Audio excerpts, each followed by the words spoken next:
Okay, now the thyroid gland is supplied by two main arteries. One is the superior thyroid artery and the second is the inferior thyroid artery. Okay, now the superior thyroid artery you can see here. Okay, it is a branch of the external carotid artery, whereas the inferior thyroid artery on either side, that is a branch of the thyrocervical trunk. Okay, and rarely you can have this branch called as a thyroidema artery. This can arise either from the subclavian or the brachiocephalic trunk, or sometimes it can even arise directly from the arch of aorta as well. Okay, so your thyroidema artery can either be from the arch of aorta or it can be from the brachiocephalic trunk. But what you need to remember is this is not very important, very rare, so you can have one-liners from this. You also need to know the difference between the superior and the inferior thyroid artery.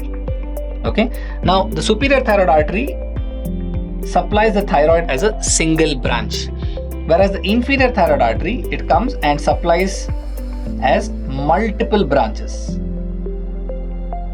Okay, multiple branches. So if we draw a tabular column between the superior thyroid artery and inferior thyroid artery, this is a single branch. This supplies in the form of multiple branches. Now the superior thyroid artery supplies only the thyroid, whereas the inferior thyroid artery not only supplies the thyroid, but it also supplies parathyroid glands. Okay, so one of the branch of the inferior thyroid artery also supplies the parathyroid. Both the superior and the inferior parathyroid are supplied by the inferior parathyroid artery alone. Okay, so this supplies only the thyroid, this supplies thyroid plus the parathyroid. Okay, and if you look at it from the side angle, okay, so if you draw your thyroid cartilage like this, the gland is situated like this, the superior thyroid artery comes here and the inferior thyroid artery, like we said, multiple branches come here. And if this is the level of your skin, so if you look at it, the superior thyroid artery is very superficial because of the shape of the thyroid cartilage. Okay, whereas the inferior thyroid artery is quite some distance away from the skin, so it's a bit deeper. So this is superficial, this is deeper.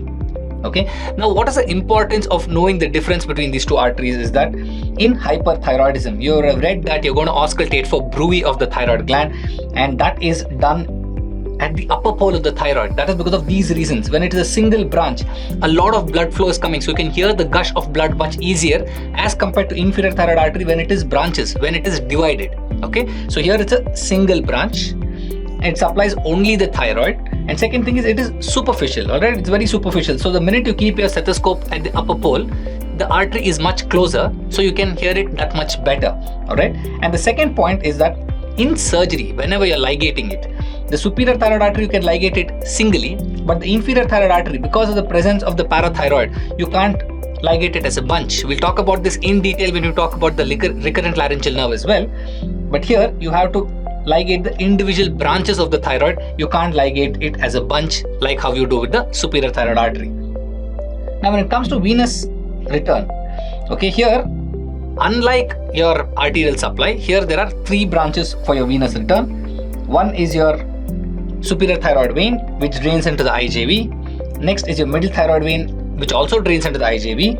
Then you have your inferior thyroid vein. Okay, these drain into the left brachiocephalic vein or the brachiocephalic vein. Now what is important here, clinical importance is, please have a look at this middle thyroid vein.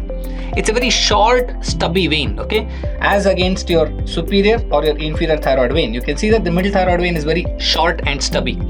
So what this means is that during surgery, by chance when you're handling it and this middle thyroid vein tears, the tear can extend to the IJV and you can end up having a tear in the IJV. So practically what does this relate to?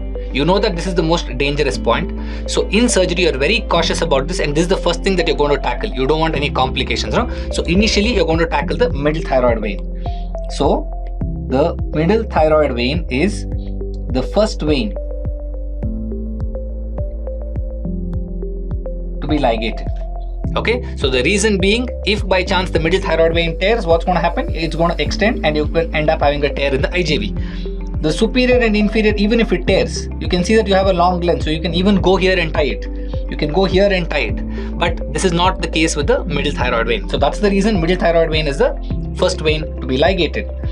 Now, more important points or certain other relations of the thyroid gland which we need to know. One is the recurrent laryngeal nerve and its relation to the thyroid gland. Next is the superior laryngeal nerve, and the last one is the capsules of the thyroid gland, because this will help you understand why you end up having a retrosternal goiter. So first, let's talk about the recurrent laryngeal nerve. You are going to have a right recurrent laryngeal nerve, left recurrent laryngeal nerve, and the characteristics of both slightly differ. First thing you need to know is, why is it called recurrent? That means the origin is in the neck. It gets pulled down because of the development of the pharyngeal arches and the pouches, and then it goes back into the neck. Alright, so basically what happens, originates from the neck, gets pulled down, and then goes back to supply the thyroid gland. That's why it's called recurrent, because it takes a U-shaped curve and goes. If you see here, the right recurrent laryngeal nerve hooks around the subclavian artery, okay, whereas the left recurrent laryngeal nerve hooks around the arch of the aorta. So now let's look at why this is important. If you see here, it's a very short course for it to enter the larynx. Here, it's a long course for it to enter the larynx. So what is the normal teaching that we are always taught? The normal teaching is that the recurrent laryngeal nerve lies in the tracheoesophageal groove. Okay, because the left has a long course, it can adjust and get into the tracheoesophageal groove much earlier, and it will stay in the tracheoesophageal groove. Whereas the right, you can see that the course is much shorter, correct? It has a very short distance to travel. So you can't expect the nerve to run like this and go up in a right angle, okay? So this doesn't happen. So instead what it does, it takes a diagonal route to reach the larynx, okay? So when this happens, it doesn't stick to the tracheoesophageal groove. So what is our basic teaching that we are always taught? Recurrent laryngeal nerve is in the tracheoesophageal groove. So as a young surgeon who's starting off, I will tend to avoid dissecting here, and I'll continue to dissect from this side and then go medially.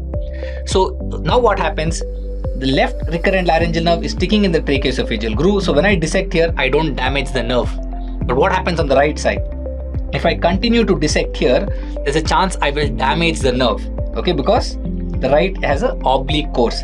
That is the reason the right recurrent laryngeal nerve is more prone for damage, okay, than the left recurrent laryngeal nerve. Okay, just because it has a long course doesn't mean it's going to get damaged. It's actually the short course which acts against the safety. Safety means within the tracheoesophageal groove.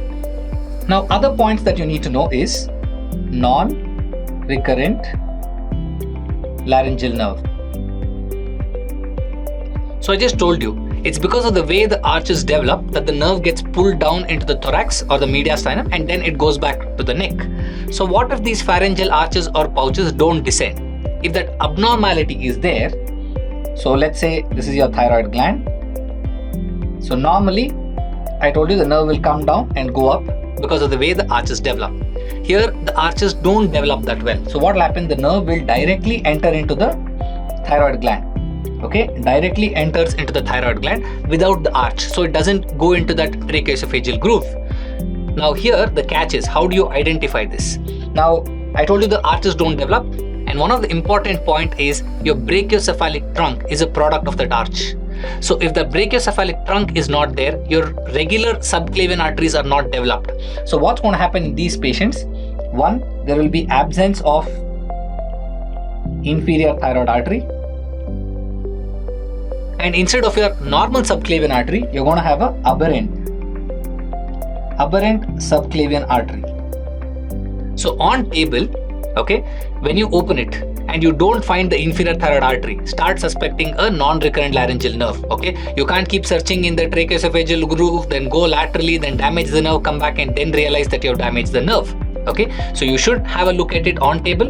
The minute there is absent inferior thyroid artery or there is an aberrant subclavian artery, you're going to start suspecting the presence of a non-recurrent laryngeal nerve.